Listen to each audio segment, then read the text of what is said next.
Good morning, everyone. Happy Thursday morning. Welcome to the Valley Economic Alliance Economic Development Committee. I am Lois Claver, and I'm one of the proud board members of the Valley Economic Alliance and also Business Relationship Manager at JP Morgan Chase. So I'm calling this meeting to order, and I'd like to share. Welcome, everyone. I also would like to acknowledge the co-chairs for this Economic Development Committee, Mr. John Parker, Ms. Mary Hamzoyan, who will be joining us shortly. And also I'd like to share our committee's mission statement. The Valley Economic Alliance Economic Development Initiative exists to facilitate the retention of local businesses and to prevent the displacement of existing jobs that fuel our thriving economy.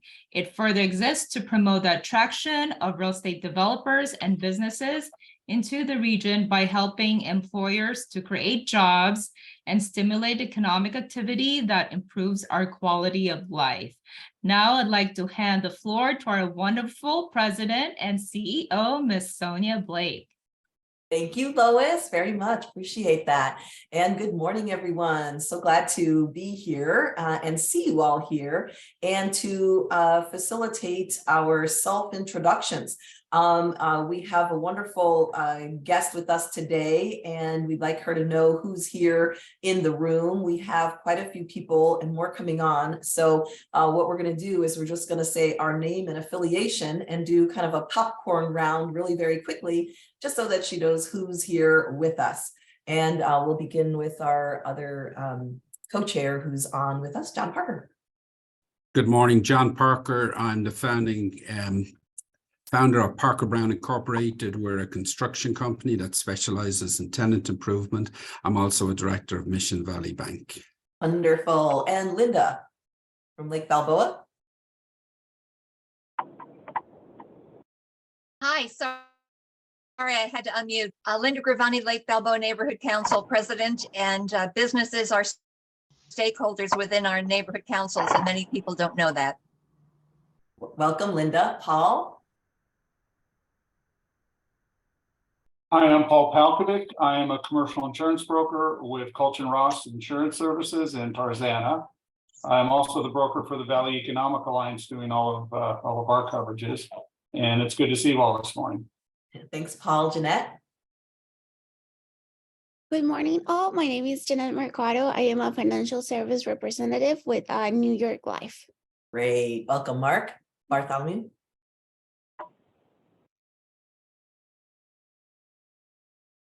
Sorry, I couldn't find the mute button. Mark Bartholomew, Integratech's cybersecurity and IT services company in Freeman Oaks. Yay, Mark.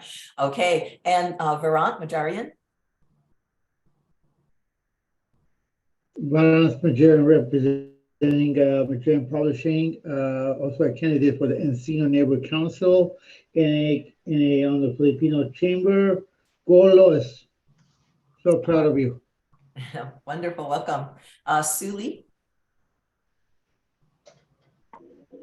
Good morning, everyone. My name is Sue. I am from Councilmember Nithya Raman's office, Small Business Liaison. Nice to meet you all. Wonderful, glad to have you here. Rachel, I know you're with us for just a short period of time. Could you tell us about what time you plan to hop off, and that'll determine if we do self-introductions in the chat or verbally continuing on.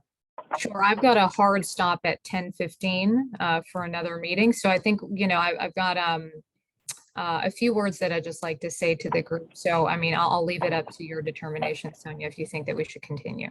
Fantastic. What I think we should do is just have members of our committee and our board just introduce themselves. And then I'd love to encourage everyone to introduce yourselves in the chat, and we'll make sure that Rachel gets that. If you want to put your contact information, a question, a comment, anything like that.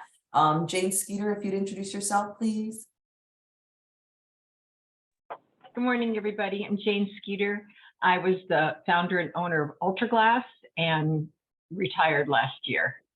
Gratefully. Welcome, Jane. Forrest. Thank you. Yes, Forrest. Good morning, everyone. This is Forrest Hill. I'm on the board for the Alliance and also a chief of staff for Bank of the West Southern California region. So good morning, everyone. Morning. David Honda. Hi, good morning. I'm David Honda. I'm been with the Economic Alliance since 1994 and very pleased of where we have come along for 30 something years. Thank you. Beautiful. Thank you. And Tamara? Good morning, Tamara Gurney, founding CEO of Mission Valley Bank and a member of the board of directors of the Economic Alliance. Wonderful. And welcome to everyone. Do put your introduction into the chat, please. And we will be able to have you acknowledged, and we'll be able to kind of network with each other a little bit more. We do have our guest for just a couple more minutes, so I want to introduce Rachel Freeman. Rachel is the newly appointed Deputy Mayor for Business and Economic Development with Mayor Karen Bass's Office of Economic Development. And she currently oversees citywide economic policy, business development, land use and development services, trade and tourism, and operations of LA World Airports and Port of Los Angeles outside of the safety operations. Rachel had served as Senior Vice President for Real Estate for Tian Ranch Company, overseeing land use and entitlements, sustainability, transportation infrastructure, and other development-related activities within LA County. Prior to that, she held the position of President and CEO of Capri Retail Services, a subsidiary of Capri Capital Partners. So with that, I'd like to introduce Rachel. Thank you for joining us today. We're very excited about your leadership in the city of Los Angeles. We are here to support your success, and we need to hear from you about how we can support you. And then we will be doing some polling and information gathering from the group to share with you our recommendations for some priorities going into the future as well. So that's soon to come. And now I would like to give the baton to Rachel. Okay, well, thank you. First and foremost, good morning to everyone. Appreciate folks welcoming me onto this forum. And, I'd like to start by saying thank you to Sonia for inviting me to this, and thank you to the entire committee, really, for the incredible work that you all do, uplifting voices of businesses of all shapes and sizes within the San Fernando Valley.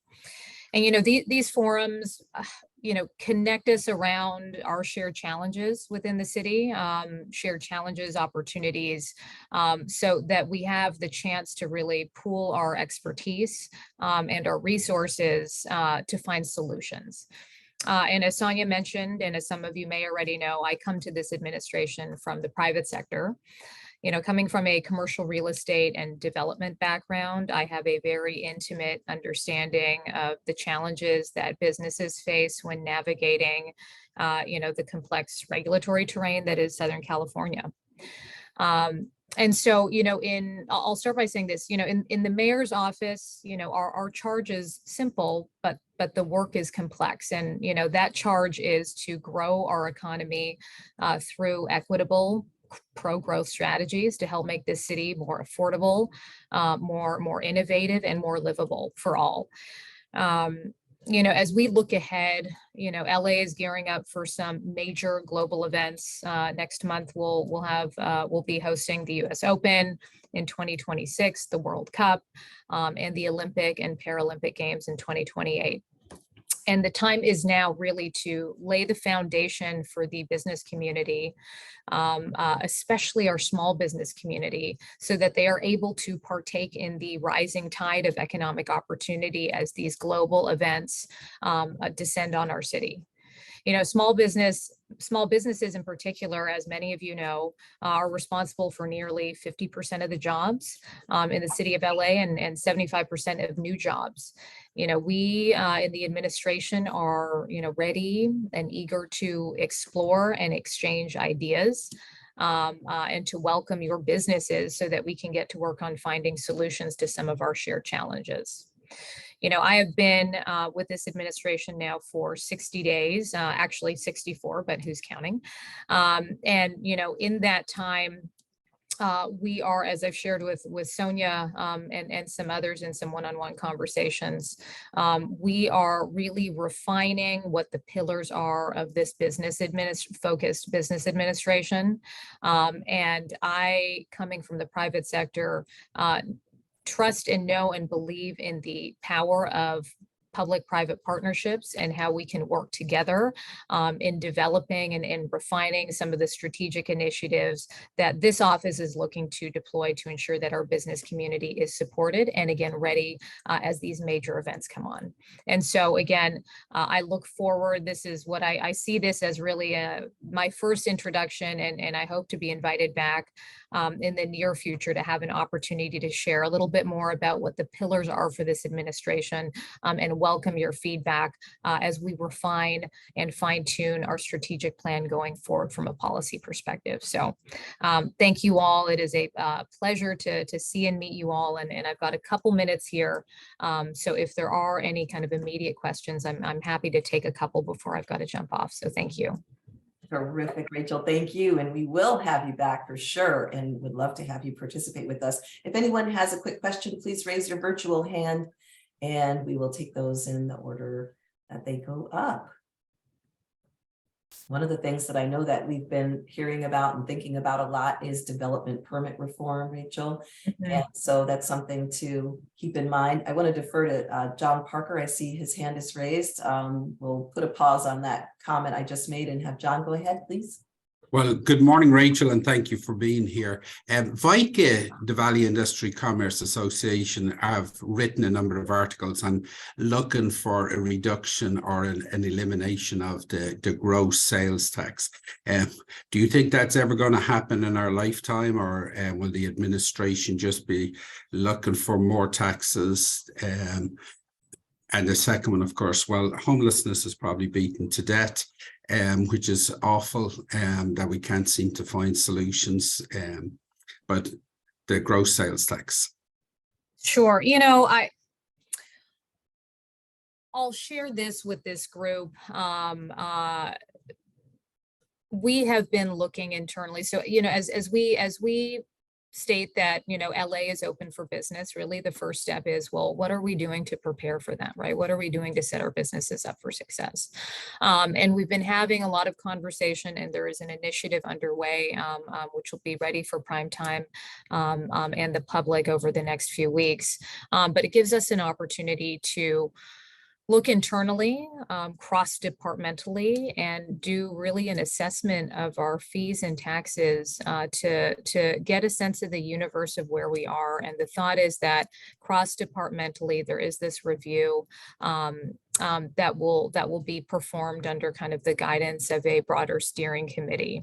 And the charge for that steering committee upon review is to really come back after they've reviewed taxes and fees to make a determination where are there some reasonable reductions that can be made? Are there taxes that are either potentially redundant, potentially antiquated, and in a report back, come back with some reasonable recommendations to help lower the barriers for businesses to proceed. So, I think we all understand that businesses facing or challenges facing the small business community, there's a different set of challenges and a different set of solutions. And so through this initiative, we would look to make recommendations based on business size.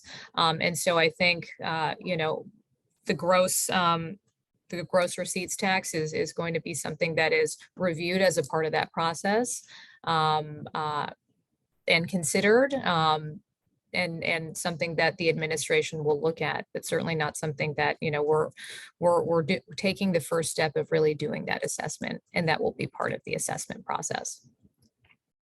On your next question, you had, mentioned homelessness, and, Mayor Bass during her campaign, ran on homelessness as issues 1, 2, and 3. And there has been an incredible amount of focus. And I know certainly a lot of coverage in and around this administration's efforts on the Inside Safe program and making progress.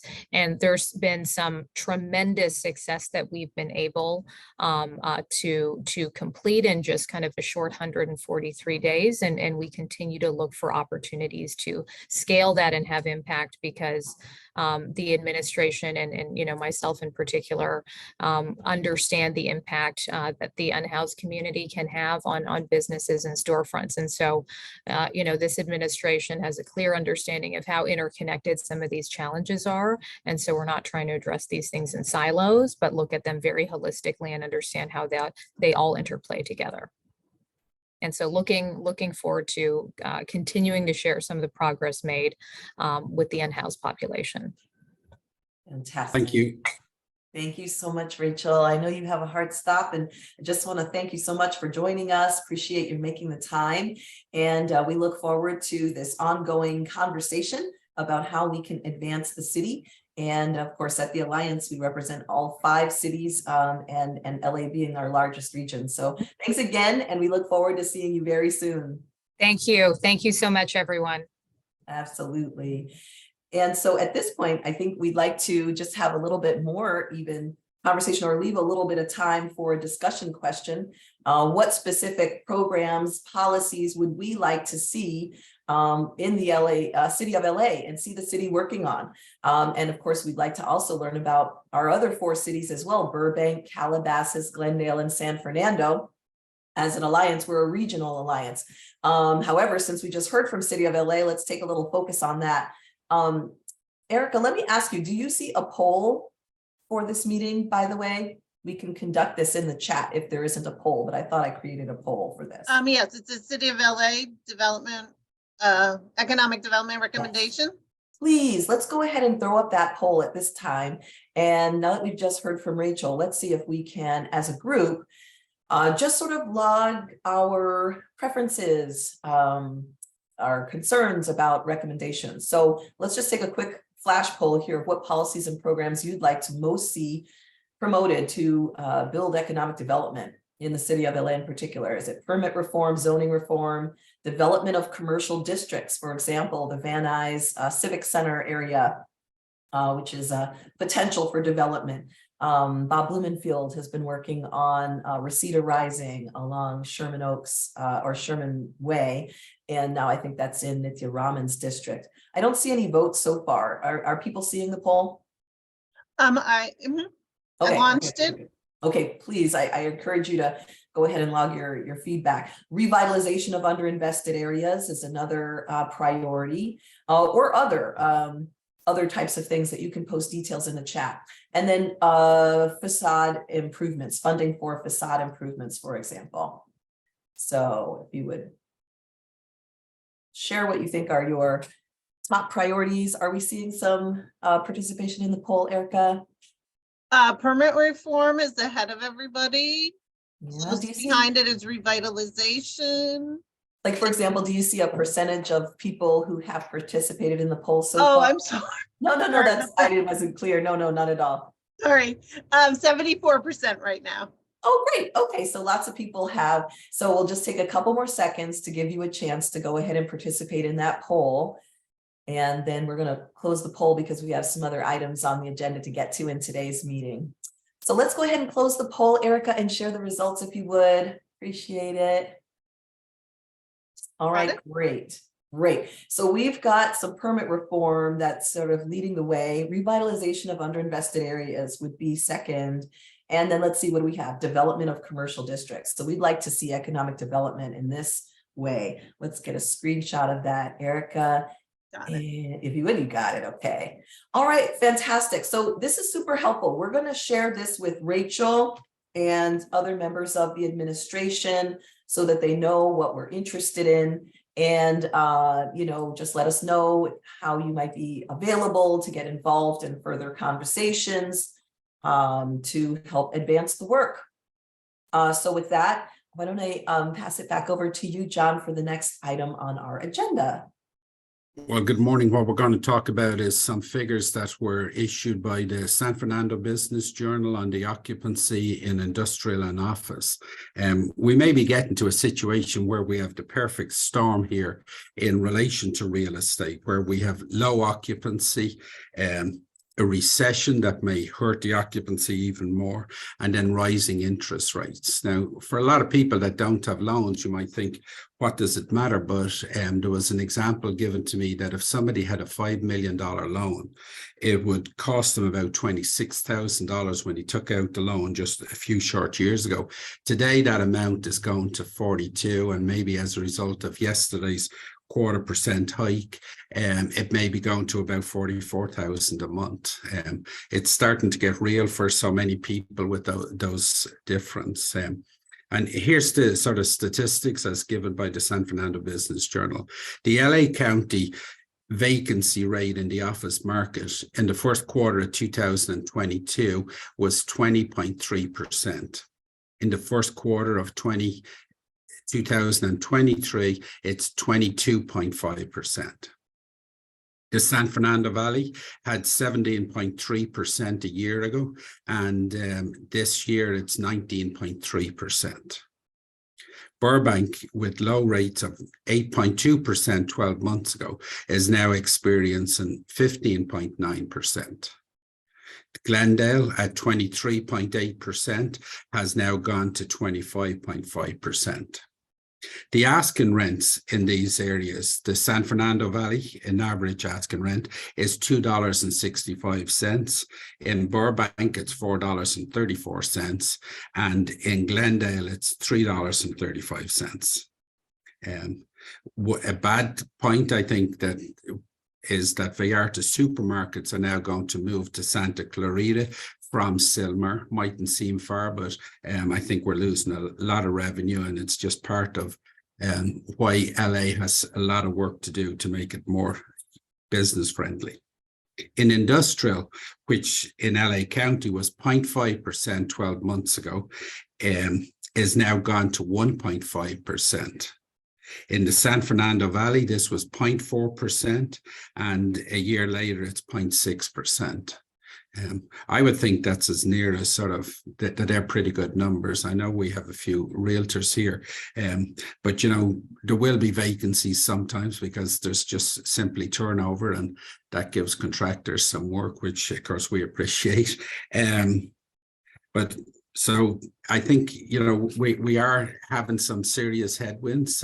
I think there's no silver lining to this. When buildings change hands, sometimes the new owner of a bank is holding it, doesn't want to do any work, and then when somebody comes in, we see rates going up, like we see even at the building that you occupy. You know, the rents have gone from about $2 to $4 a square foot.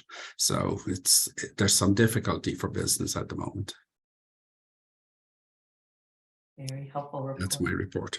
Thank you, John. Very helpful report. Any comments or questions on what John has been talking about? Okay. Very helpful to see and hear what the Business Journal is reporting and what's happening.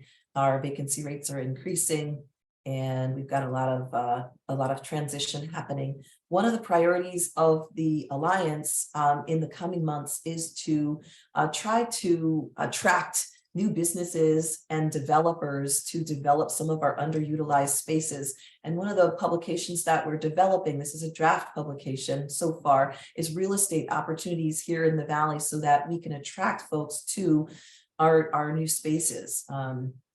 So we have some featured commercial leasing locations in our 5 cities. San Fernando will be adding some locations to this list very soon. We have some locations where we'd like to see redevelopment, areas that are underutilized, become blighted, maybe a lot of vacancies, and we'd like to see some development there. So we very much like this committee, and everyone, even if you're a guest here in the committee meeting, love to get your recommendations. Since you're aware of the different locations where you're operating, where you live, where you work, where you own a business, if you shine a light on the places where you think really need to be developed, we can then get that information over to developers and businesses that are tenants and looking for spaces. If you know of vacant parcels that you think should be developed as well, and any special districts. So special districts are areas like Hanson Dam or Van Nuys Civic Center or Reseda Rising, where we could conceivably create like an Old Town Pasadena vibe or a Main Street Santa Monica or, whatever, what have you. So this is the suggestion. This is the place where we hear from you and our community, engaging that input to be able to share some of the desires and the ways we want to see the Valley developed with our elected officials. So please feel free to raise your virtual hand and put information in the chat about that. And Varun, I see you have your hand up. Please take a few moments to make a comment or question. If you'd like to come off mute, we'll be able to hear you if you have a question. All right, can you hear me? Yes, we can hear you. Perfect. Hi, Sonia. Is there a way you could email that as a PDF for the committee and to me also? If I give you guys, if I give you my email address on the chat? Yes, we can share that. It is a draft document, as I mentioned, and we will be sharing the final document far and wide, but just so that you can see it and be able to make comments on it, we'll go ahead and pop that in the chat. I will certainly do that. Yes, thank you for that. Thank you for that question. Any other comments or questions around real estate opportunities in the Valley and what you're seeing or what you would like to see in terms of development in the Valley? Okay, terrific. Well, you will definitely have more opportunities to share in the chat or emailing me a note later. Oh, yes, Cindy. for Claudia. Oh, Claudia, did you have a comment or question? No, I do not. I'm sorry. Oh, okay. Hi and welcome, Claudia from Farm Store Development. Good to have you with us. Cindy Clickhorn, I see your hand is up. Did you have a comment or question for us today? Yes, I kind of put it in the chat as well. We have a significant property at the off-ramp off the freeway, and the owners have chosen to keep it vacant for the most part. And so that's the challenge, is how you get owners, how to work with owners. And we're talking long-standing owners, probably back in the 60s. So I guess they can afford to leave it vacant, but there's so much opportunity, I would think. But I can understand that they likely have hesitation because of high cost of security and other challenges. So what kind of, how should I say, assistance or influence or so forth is breaking through that is the challenge. So welcome to any feedback. Yes, this is a real concern. Absentee owners keeping vacancies for a long time and properties becoming dilapidated. There's a team of us that have been putting our heads together around various issues, and there have been some suggestions from the community about even the city really holding property owners accountable for upkeep and maintenance of their properties. There are vacancy fees, and that can be assessed against properties that are not being maintained properly, and other kinds of methodologies. So we'll definitely be looking into those and very interested in what people would like to see in terms of how we resolve that. There's a quick question in the chat. Studio City is indeed a part of the city of Los Angeles, San Fernando Valley, by the way. We have a variety of neighborhoods within the city, and they are within the city. And Diana, I see your hand is up. Yeah, I just wanted some clarification.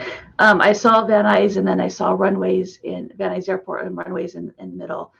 So I understand Van Nuys, but I wasn't sure what the runway part was. Runway part, help me understand. I don't remember. Did I mention something? When it said the development, I saw it on the list. Maybe we were just talking about Van Nuys in general as opposed to runways. Oh, well, there is a commercial development. That's the name of it. So it's a business park that's over in Van Nuys, and it has a cool kind of a name. I think runways might be what that is. Oh, okay. I didn't understand that. Yeah. Thank you for clarifying that.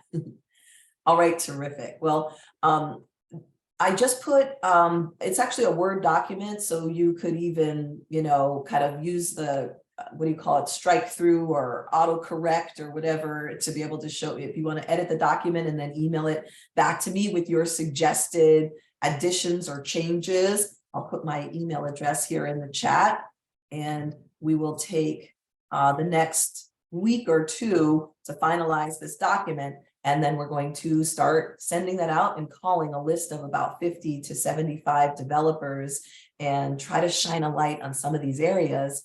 Meanwhile, we'll be putting together a document around policy changes we'd like to see to help encourage economic development and deal with what Cindy was talking about. That'll be one of the items that we'll be considering putting before Rachel and others about what we can do. Any other comments or questions on that particular agenda item before we move on? Okay, terrific. Well, I'm going to see if Kanika or Eric are on for our next item on our agenda, which is about zoning reform. Eric, are you with us? Hi, Sonia. My name is Eric. I'm part of the Zoning Reform Committee, and it's comprised of some private, public, and governmental individuals that are kind of brainstorming together to determine what can we do about zoning reform, creating a roadmap to figuring out how to make clear and compelling cases for decision makers to advocate for sustainable change. We're also want to engage the businesses and residents to help us understand, what promotes economic development and economic change. There's so much about zoning right now that is all interconnected with lifestyle, housing, and tackles a ton of issues. And so we're trying to come up with this wonderful roadmap, address the challenges, and advocate for some change within our San Fernando Valley and cities. We're just started our meetings, but we're on the road here to really come up with a document that we can work through and address.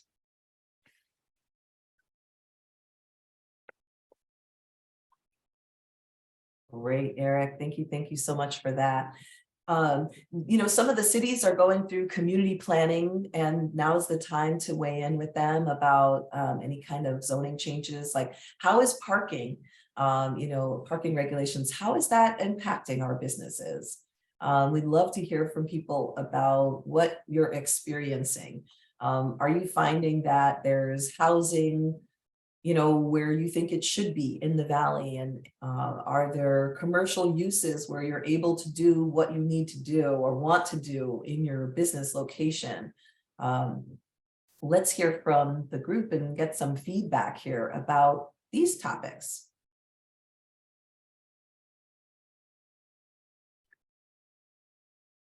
Any thoughts? Sonia, if parking is a huge issue that I always love chatting about, because years ago, I was on a panel with Biz now, and they said that, parking structures need to be taken down and used for something else.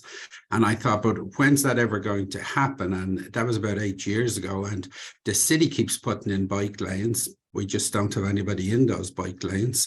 And if I know that people have suggested we take away parking, and you can do development called TOC, Transit Orient Corridor, and if there's 90 tenants, 90 apartments in it, you only have to provide about 70 parking spaces.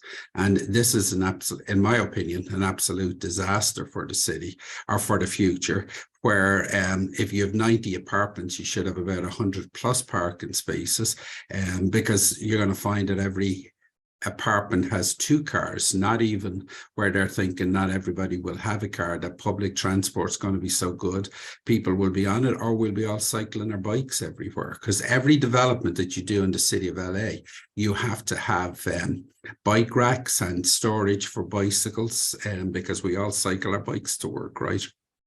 But I hate to be so negative on it, but even if you have a development that you're doing, the city only requires 2 parking spaces per 1,000 square feet that you've got for an office building, but you will never lease up that building if you only need 2 parking spaces. To lease, and Eric might have an opinion on this, but to do a lease on any building, you need 3 or 4 parking spaces per 1,000, in my opinion. Yeah, thanks, John. Just to add on the parking situation, when we look at office buildings, retail centers, even development, we always start with the parking. And the parking is going to determine what can we build typically on a property, because we have to be able to park. When we look at landlords and that own property, the buildings that have the most amount of parking are going to be the most advantageous and the easiest to lease up. When you only have a few parking spots that you can actually give a tenant, you create a problem, and those buildings just aren't going to work for the type of uses that tenants want. That's why when we see traditional medical buildings, we typically look at 5 spaces for every 1,000. When we look at office buildings, typically we look at 3 per 1,000. When we look at like industrial, it's either 1 or 2 per 1,000 square feet. So the challenges are with parking, as John mentioned, because the infrastructure really was built around driving. And so trying to convert that into a livable environment where people walk and to eliminate parking, there's a balance. Absolutely. Great feedback. And Cindy, you had your hand up, please feel free.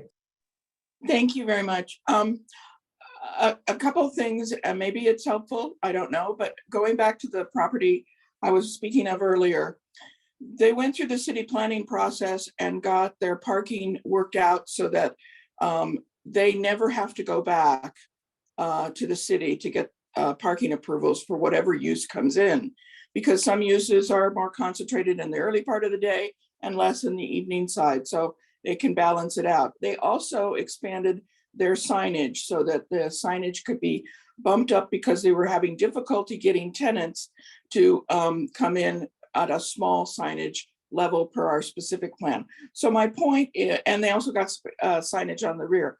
So my point is that this can all be bundled together, and it could be used as an example to encourage a site. But the challenge is getting the owners connected with the real estate agents who can bring in the tenants who will give it a go.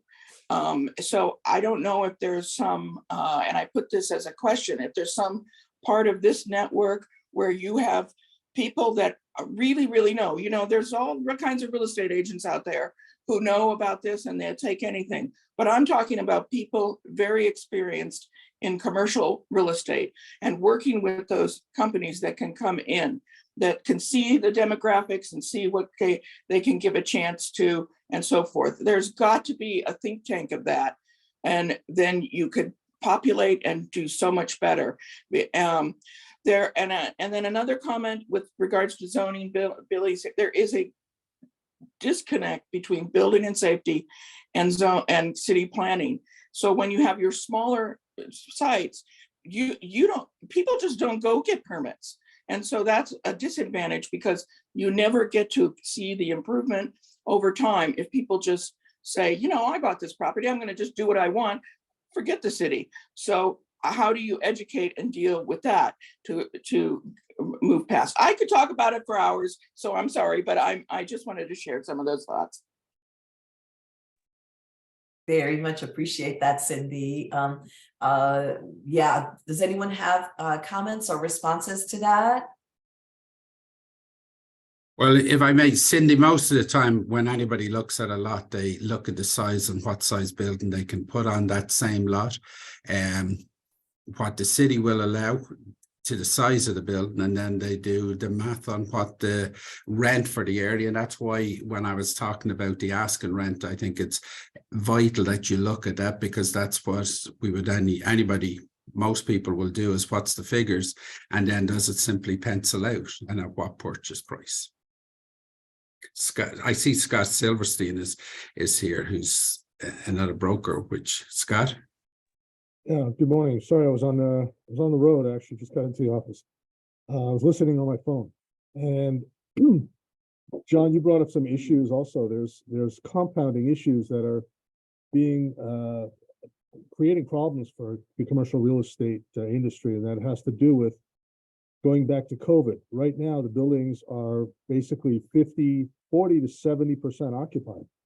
And although they may be leased, the buildings have open parking lots. They're wide open. There's nobody there. That's all income that's not going to the building.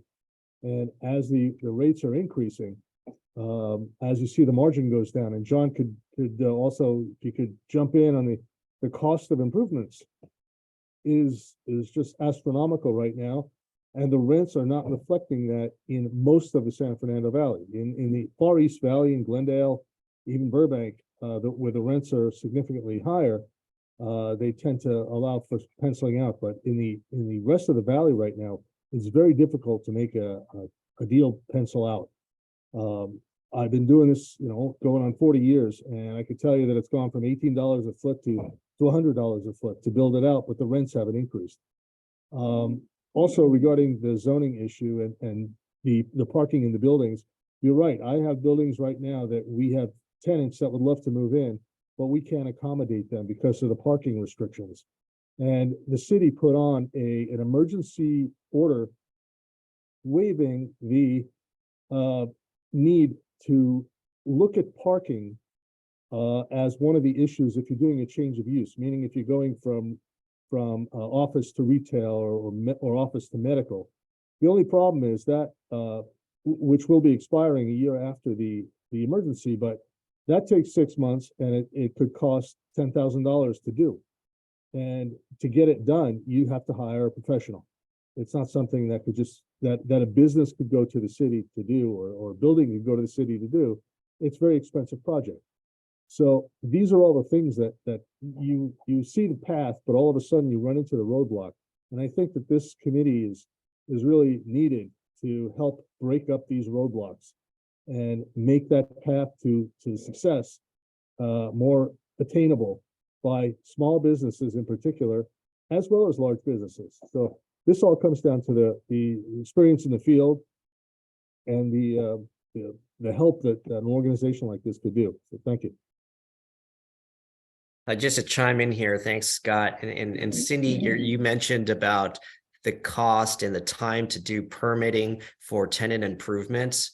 We come across that quite a bit with landlords, and just the amount of hurdles and the time and cost to go through a tenant improvement permit is very difficult and very time consuming and very expensive. So we're seeing so many landlords just say, hey, I need to get a tenant in there in the next 3 months. I need to do the improvements. I'm just going to go ahead and do it, and not go through the permitting process, because that could be 6 months, 8 months, and 30% additional in cost, and it's still not guaranteed. So just to add on to that, that's what we're seeing out there right now. And I think the permit reform, and I know that the Valley Economic Alliance is pushing, is very important. We were supposed to have a deal where on tenant improvements, where if there was no change of use, that it would be over the counter or next day type of thing. And we have not seen that in practice to work with anybody. I don't know if anybody else that's on the line has found that to be, but we have not found it. Dave Honda's waving his hand. Yeah, I have a little 2,000 square foot tenant improvement job. And I tried to file as e-plan, and they said, oh, no, you can't do it that way. I said, but I was told that tenant improvements could be just plan checked quickly. And they said, no, you got to go through the process. I'm on month 4 right now, and it's terrible. I guess I'm an advocate on the reform so much because it affects everybody, and I'm just a project manager. I hate to see what happens with contractors that try to get permits. Which is a great segue to our development permit reform subcommittee report. But first, I see, George, you have your hand up. Did you have a comment or question? I do. Thank you. So my question actually, and it's kind of alluding to what Mr. Honda said, going through this process seems to be very tedious, right? And if you don't know really what's the next step, or someone that otherwise knows the proper language to kind of get through things, you can end up going around in circles. So is there, I don't know if there's anybody in the line, or maybe there's somewhere we can get pointed to where there's a through Z step by step on how to properly do this with the least amount of pushback, right? And again, that might be hiring a professional, but is there any resources that we can be pointed to, or I can be pointed to for that? Great question. I have something to share. I'll put in the chat. There's a link for the city of Los Angeles. There's a Restaurant and Small Business Express program, which is kind of a case management program that helps companies, at least small businesses and restaurants, to determine what sign-offs they need and then kind of help them move step by step through that process. If a company is not a small business, then there's a development services case management program. That program, I'll put the second link, will be that program. And this is also in the city of Los Angeles.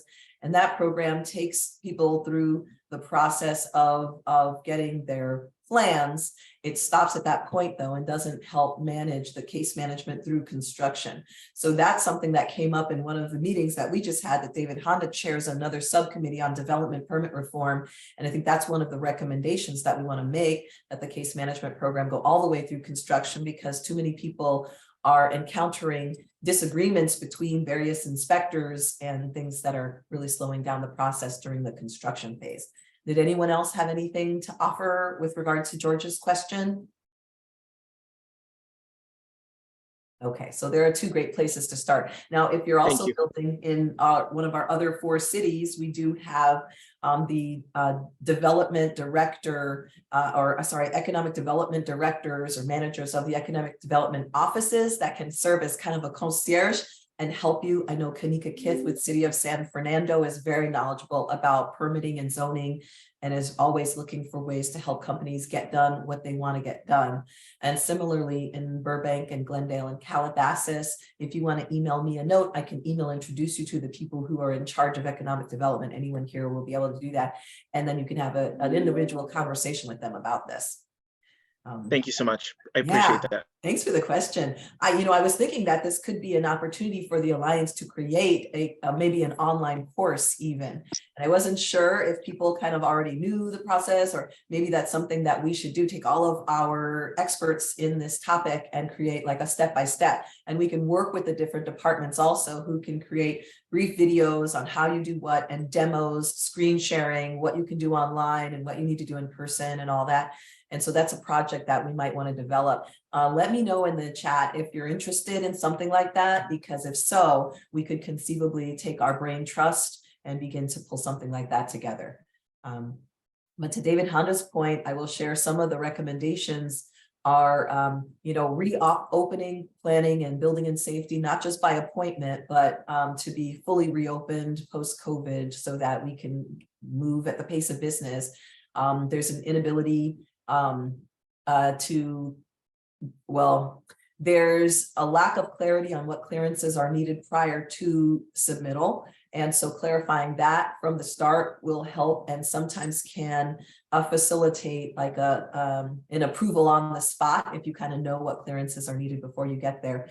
And then of course, the long lead times for clearances for simple projects that end up getting approved anyway. If we can create a 2-tiered system so that online, the simplest projects can get handled quickly, and then begin having meetings where other cities enable or allow for meetings with departments so that we can resolve what the departments are disagreeing about. Clarifying meetings is something that came up. John, you had something to say? Well, it's very hard to put out something that's going to be, this is what you have to do.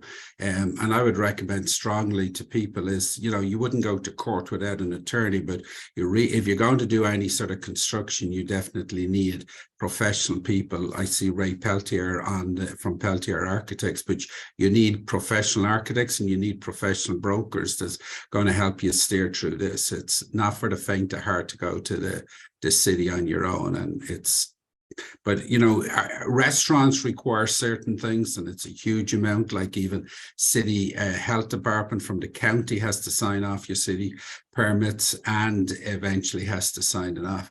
We still think the inspectors at the city of LA are fine. We don't have issues in dealing with them, but we wait for permits an unreal amount of time for very simple permits. Not to beat this to death.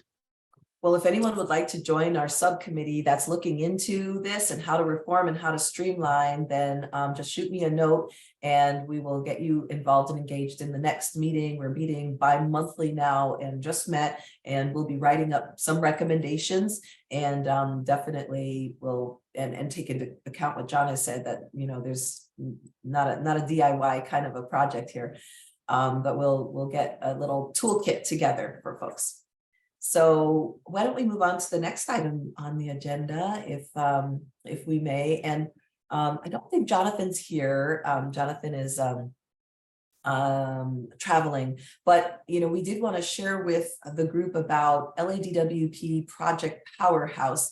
Are people familiar with this announcement that came out a couple of weeks ago? LADWP putting forth Project Powerhouse. It's an executive order to have city departments fast track the approval of 100% affordable housing projects, allowing developers to move to the front of the line when seeking a review of an application with LADWP. So I'm going to put this article in the chat, and I'd just love to know if anybody has had any experiences with this program. Any thoughts about it? Do you think it'll work? Do you think it is working? What are people's thoughts about this, David? David Honda, I see you waving. Yeah, a few weeks ago, I was contacted by the AIDS Healthcare Foundation. They wanted to know if I could help with their processing for DWP. And I know that they've been in touch with the mayor, that's DWP. And I said, you got to go kind of lower down because you're too high up. And somehow they went lower down and this came out. So that was really good. But AIDS Foundation has a lot of projects and they said that they're on a year just to get power to their buildings. That's terrible. Any other feedback about LADWP or this Powerhouse project? How big an issue do we think this is, the delays with DWP? Huge. And I would agree that it is on any project we've got, commercial or anything we've got, you can't talk to DWP until the city of LA has signed off your electrical. They won't talk to you. And so then, and this is at the 11th hour just before the 12th hour that you will eventually get electrical sign off. Then you talk to DWP and you get in line. You can call everybody that you know at the mayor's office, at the local councillor's office. Everybody has great contacts at DWP, but then you sit and wait on a project that's 100% finished, like a medical building, and at best it's about 3 months. Mm-hmm. So it's important to know. Cindy, please go ahead. Oh, just really quick. I concur about the delay with DWP. I had to wait months to get power turned back on in a building I refurbished. And also whenever you need to spot the meter, there's only one person in the city that can do that. This was at the time. I'm pretty sure it's the same because I've done them more than once. And so the same spot the meter guy was the same one. Anyway, so yes, so I don't know what to do except we got to talk about it and get a foot in the door. Thanks. Yeah, thank you, Cindy. That's good to know that feedback. So I think our game plan will be to write up our recommendations and then begin to have meetings advocating for change with mayor's office and with the departments and city council offices as appropriate, but mostly the mayor's office and the departments. And then continue the momentum. So we need case studies, we need testimonials, we need specifics on what needs to change. And then we need to stay, before these decision makers until we start to see some changes.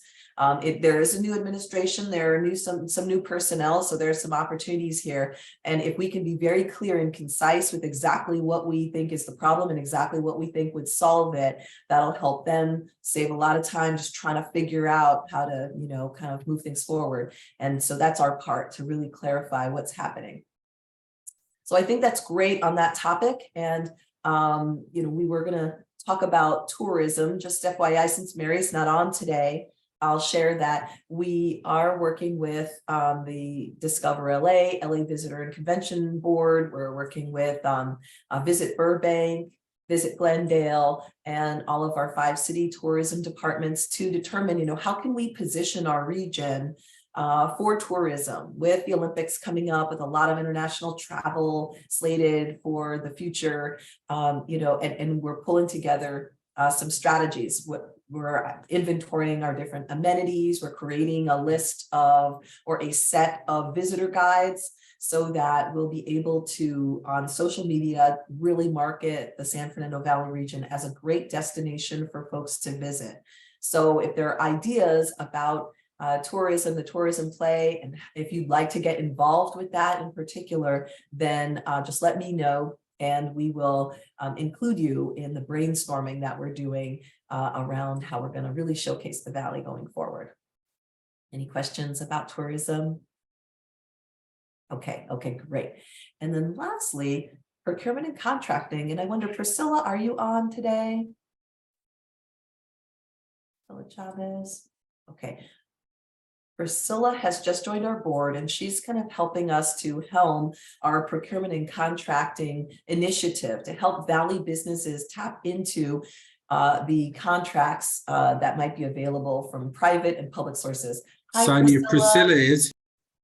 You're here. Sorry, yes, Thanks, sorry, I couldn't get to my mute button quick enough, so apologies for that.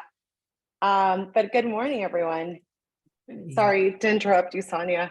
Not at all, not at all. I was just giving a little bit of background. I'm going to put in the chat some information about an event that we're working on together, a next level business growth and capital summit at LA Mission College on June 16th, 3/4 day conference with great speakers around capital and procurement. And Priscilla is one of the major players helping us to put that program together. And just, Priscilla, if you had anything to share about procurement, its importance, the opportunities, what you're seeing, just give us a couple of minutes on what you think we should all be aware of with regard to procurement contracting, please.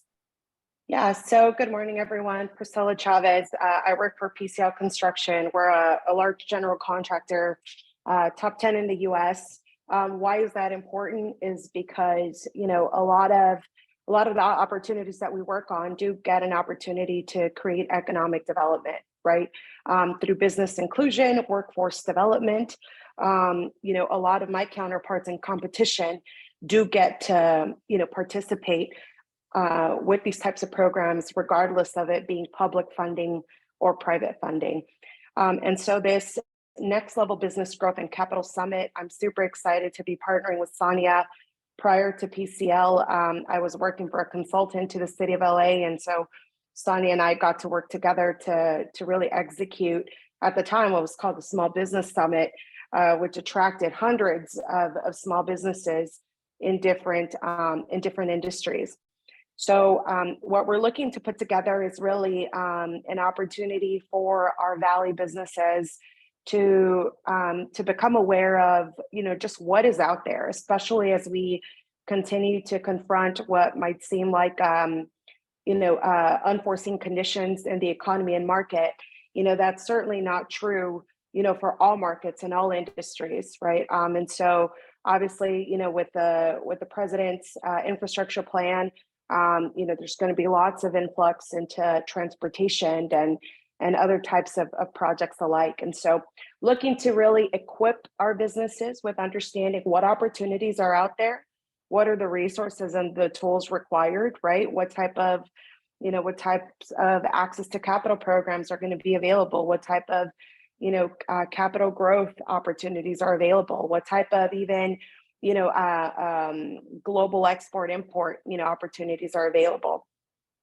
And also looking to bring in some of our most sort of prestigious public sector clients that surround the Valley and are in the Valley that will also have opportunities. Clients like Hollywood Burbank Airport, right, which just procured, $1 billion terminal project to to Holder Pankow. That's going to create lots of opportunities for businesses in construction at the airport, or Metro, you know, some of the opportunities that they're looking for in the East Valley. And so all that to say is we're still refining this agenda, but I think what we have in mind is we want to be intentional.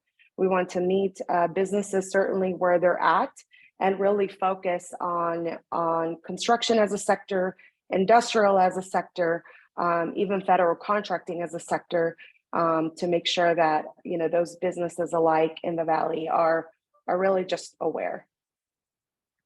Did I miss anything, Sonia? No, Anything you that want was to add? great. No, that was so great. Thank you so much, Priscilla. Really No problem. appreciate that. Yeah, if anybody have comments or questions, let me know later. No worries. And I did put information in the chat that will help you to get registered. You register at thevalley.net/events, or check out the flyer and the deck that I sent. We're seeking sponsors also. So if companies want exposure in front of the different audiences that'll be there, that's an opportunity. And then lastly, we do have a free business assistance program for companies that need help accessing capital and growing. There's information on our website at thevalley.net/assistance. And that covers all the items on our agenda, our next meeting. I'll pass it back to you, John, to maybe mention our next meeting and any other final thoughts you had. Well, you know, I hate to be, I think too often when we're talking about a city, there isn't good things to say, unfortunately. However, and so you do need to use sort of people that know the way around the city. We can do it. Lots of people do in many different places. And just when you look at the rental rates, the San Fernando Valley is still the best deal. Sorry, Burbank and Calabasas and everywhere else. There's lots of positives to every place, and you just have to look what suits you and your company. But we still have lots of great things going on. And we've got more rain again today, which is a surprise for those that got caught out. It's too bad, but I don't think my sprinklers have been off more this year than they've been on. So this is good. So good luck to everybody. Have a the next meeting is in 2 months' time, correct, Sonia? Yes, August 3rd. We meet on the first Thursday of every month, or sorry, not every month, quarterly. And so August 3rd at 10 a.m. will be our next meeting. So goodbye, everybody. Thank you for being here today.